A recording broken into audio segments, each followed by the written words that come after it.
Good evening. Welcome to today's class. Today I'm handling topic 4 of supply chain management information systems. A very interesting topic, and this topic talks about e-procurement tools, platforms, and process. So by the time we are finishing this topic, you should understand what are the e-procurement tools available, what are the e-procurement platforms, and what is the e-procurement process. Of course, if you understand the procurement process, it will be easier to understand the e-procurement process, because the process does not change. It will remain the same process with the same steps, with the same stages, but the only difference will be now the electronic part. Because all those stages that you used to use manual or you used to do manually, now you turn all those stages to become electronic. So if we talk about electronic tendering, what do we mean? Electronic ordering, how do you go about it? Electronic advertising, because there is advertising and there is electronic. It means you only focus on the methods of advertising which are electronic in nature. Electronic payment. When it comes to paying suppliers, how do you pay electronically? So if you understand the platforms, you're likely to understand the process, because the platform is whatever you use to be able to conduct the process. So you first come up with the platforms or understand the different platforms, and then once you have understood, you translate those platforms to become the process. Like e-tendering is a platform, and e-tendering is part of the procurement process. E-ordering is a platform. E-ordering is part of the procurement process. E-sourcing is a platform. E-sourcing is part of the procurement process. So if you understand one, automatically you will understand the other. So the process remains the same, the one we use for public sector and the private sector, but now electronically you need to understand, if I'm to do e-sourcing, how do I go about it electronically? If I'm to do e-tendering, e-ordering, e-payment, how am I supposed to go about the same process electronically? So for now, I may just mention the platforms, the tools, and then we mention the process. But if we want to now understand the details, if I'm to do e-advertising, which are these electronic advertising platforms, or how do I advertise electronically? So if I'm to mention them, we are starting with tools and platforms, and the first tool is electronic tendering. So the same process of tendering, where you request for bids from bidders, you receive a response, you process the bids, that is electronic tendering. But now if you do it electronically or using the internet, where there is no paperwork, then we call it electronic tendering. So you will request for bids electronically, you will receive the bids in an electronic format, and then you will respond to the bids. You'll go ahead and do processing of the bids electronically. We call that e-tendering. Of course, we have advantages of e-tendering to the supplier, advantages of e-tendering to the buyer, because both of them get the advantages.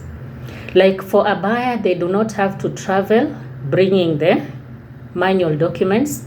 They do not have to use the couriers to be able to send their manual documents.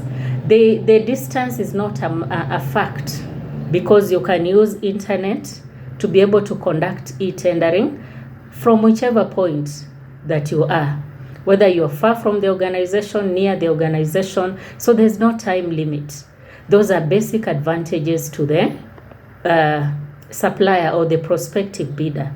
There are also advantages related to the buyer or the procurement entity. It reduces the cycle time, it reduces paperwork, it reduces labor, it widens the supplier base. So e-tendering is basically very important or very critical if it is done in the right way. Challenges, of course, we shall look at challenges buyers and suppliers may experience when they are dealing with the e-tendering platform. specific the e-tendering platform. It has challenges, things like cost, security issues, supplier and buyer resistance, internet issues, slow processing power, inability of the system to be integrated. Different suppliers use different systems. So all those are some of the challenges. Then we go to another platform called e-sourcing, where you are finding, you're evaluating, and you're selecting suppliers electronically. So that is now between you as a procuring entity or procuring organization with suppliers. You are searching for them. Where can they be found? You are evaluating them. After evaluating them, you are selecting them. But you are not meeting them one-on-one. You have to do this entire process electronically. Very critical, very important part of electronic procurement. Of course, we shall be able to look at e-sourcing tools. For you to do e-sourcing effectively, there are certain tools which are supposed to be present. Tools like electronic catalog, electronic tendering, all that should be part of the e-sourcing tools. Advantages of e-sourcing. Then we look at disadvantages or potential disadvantages of e-sourcing, and then we'll be done with that. Then we come back and look at ERFX. ERF is X is that word. We know that ERF is electronic request for, but the difference is that X. X means different things. It could mean electronic request for information. It could mean electronic request for quotation. It could mean electronic request for proposal.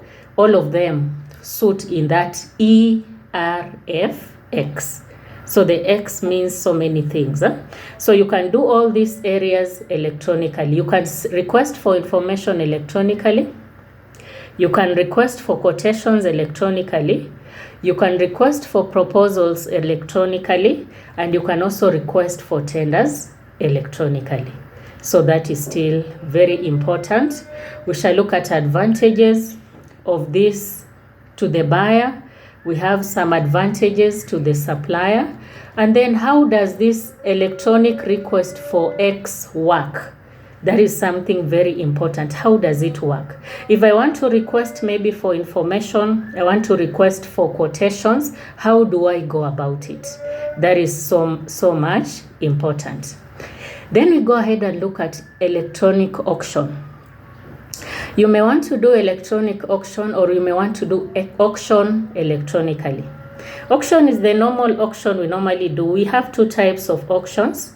We have the forward auction and the reverse auction. Both of them can be done electronically. So it just means you take the normal auction which you normally do practically, and then bring it to the electronic platform. It can be done electronically. One auction is used for buying, another auction is used for selling. So if you want to buy or if you want to sell, you can use the e-auction platform. So we shall see how you go about it. If you want to buy a product, or if you want to sell or dispose of a product. That is what I mean by selling. Because procurement at one time, they will dispose of items which are unserviceable. So they will have to use the forward auction. And once they want to get buyers of a product, they'll have to use the reverse auction. So we shall look at all those auctions, ethical issues, web-based, resource planning, electronic, payment, etc. So after those platforms, because basically those are platforms, and I said before, a platform is something that has to be in place for the process to work out. So if you understand the platform, you can easily relate the platform to the process. Then we go ahead and look at the e-procurement enablers. An enabler is something that has to be present for e-procurement to work. Enablers, they enable e-procurement to function. Examples of enablers are electronic signatures. Remember, you cannot conduct an entire procurement process without a signature. So you need to have an electronic signature. We shall look at how you come up with an electronic signature. I think most of you have signed electronically one time or another. Functions of an e-signature, advantages of electronic signatures, and then maybe disadvantages. The second one here, the second enabler, remember we are now at enablers, is electronic identification. How do you certify that you are the person we are dealing with? How can you identify yourself as a supplier who is the real person? Because with electronic sourcing, there is a possibility you can deal with fake suppliers, non-existent suppliers. So you need an enabler called e-identification. Then the third enabler is e-attestation.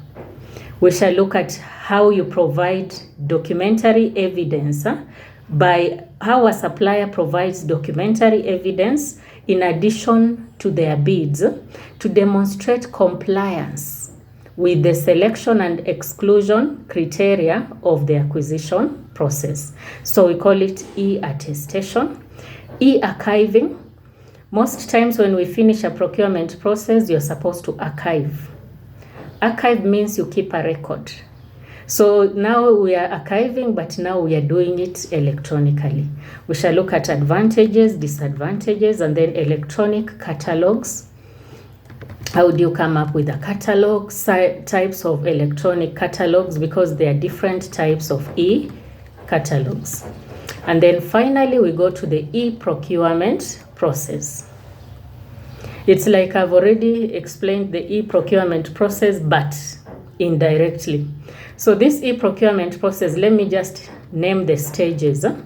Stage 1 is e-procurement planning. The normal planning, but now you are not doing planning on papers. You are doing it electronically.